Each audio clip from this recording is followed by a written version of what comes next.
Hi Papercrafters, welcome to another Design with Jo video. I'm Joanne Rogers, a Stampin' Up! Demonstrator in Central Alberta, Canada, and I've been designing with you in mind since 1999. Today I have another crafty question video for you. It's a question you might have been asking yourself since there's a very recent product brought out by Stampin' Up! In the January to June mini catalog, and it's called Gilded Leafing Embellishment. Today I want to tell you a little bit more about it. So let's get started. This is how the package of Gilded Leafing arrived. So it is in a jar and it's sold by weight, but you want to be really careful when you open it up because it's very, very fine and it will blow away very easily.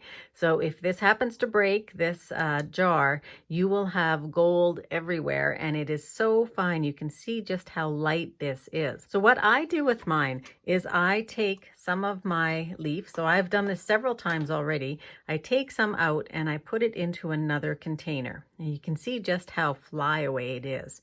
And these are pieces. You can see that they'll stick to just about anything. So just if you have any wet hands at all, for sure it's going to stick probably to the water. If you have glue, it's definitely going to stick to the glue.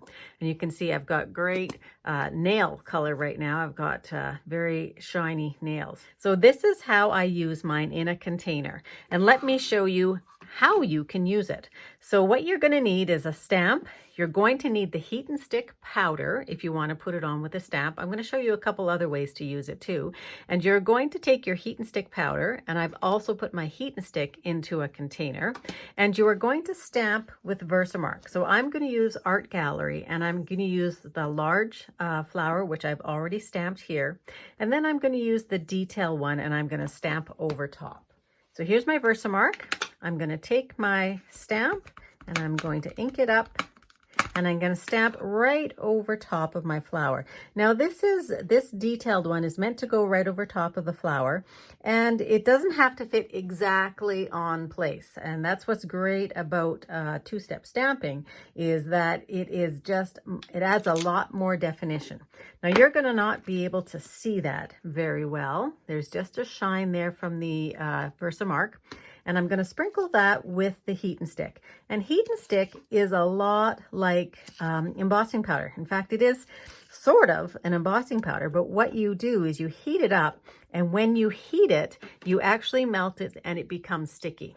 But there is a bit of a trick to heating it. So first thing you want to do is you want to use your heat tool, and you get it warmed up first. So maybe just warm it up a little bit and make sure it's hot. And then you're going to point it right at the powder. And as soon as the powder turns from white to no color, can you see that? Move on. And then, so you want to be really quick. You don't want to hold it too long in one place. It's really just seconds. Now, I do have it melted, but I can see in some places, let me turn this off for a minute. I can see in some places it's not really shiny. In order for this to stick, it needs to be really shiny. So I'm going to give it just another short little shot with my heat tool, just until I see it turn really nice and shiny. And as soon as it does that, then I know that it's sticky. So now that it's sticky, I'm going to pull in my gilded leafing, and you want to be careful because it will blow around, and I'm going to put this right upside down in my gilded leafing. And the gilded leafing is so fine, it's going to stick right to the heat and stick powder. I'm going to put the lid on my Versamark. Now this looks pretty awful at this point, but what you're going to do is you are going to just burnish that onto this heat and stick, and it will just fall apart. Basically, the pieces will just fall apart.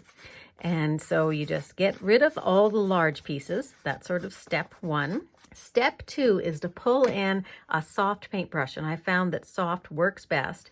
And you're just going to push at the gilded leafing a little bit, so you have an idea of where your heat and stick powder was and where your stamp was.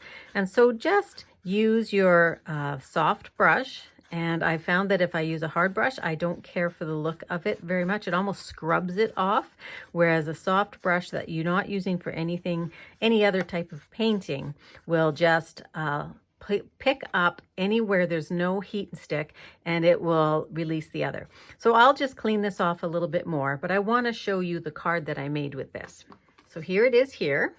So I embossed the background, and you can see the gilded leafing there. It is such a nice shiny gold, so it's a little bit brighter than gold embossing powder. So there's one example made with it. And here's another one also made with the Art Gallery stamp set. So again, that's where heat and stick and stamping comes in play. But if it sticks to the heat and stick, it will stick to just about anything that is adhesive. So here I've just put it on one little glue dot to get a nice shiny bit of gold, very inexpensive embellishment.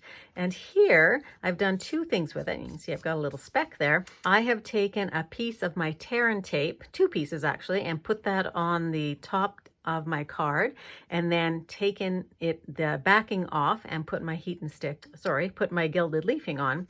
And then here I've taken some of our adhesive sheets, and I actually had the adhesive sheet and I cut into it with my love so that I'd be able to have a sticky front. So I'd have love that was sticky, and then I put that into the gilded leafing. So it is a little bit, fuzzy maybe around the edges, but it sure does give you a beautiful shine. And there's just a few ways that you can add gilded leafing to your paper crafting. Whatever you add it to, it's going to add a ton of polish and pizzazz and a huge amount of shine that you are going to love. I hope you found this information helpful. If you did, please like this video and sign up for my newsletter, and then receive a free gift from me when you do. If you have a crafty question for me, please send it on to me at joe@designwithjoe.ca. Thanks very much, and have a great paper crafting day.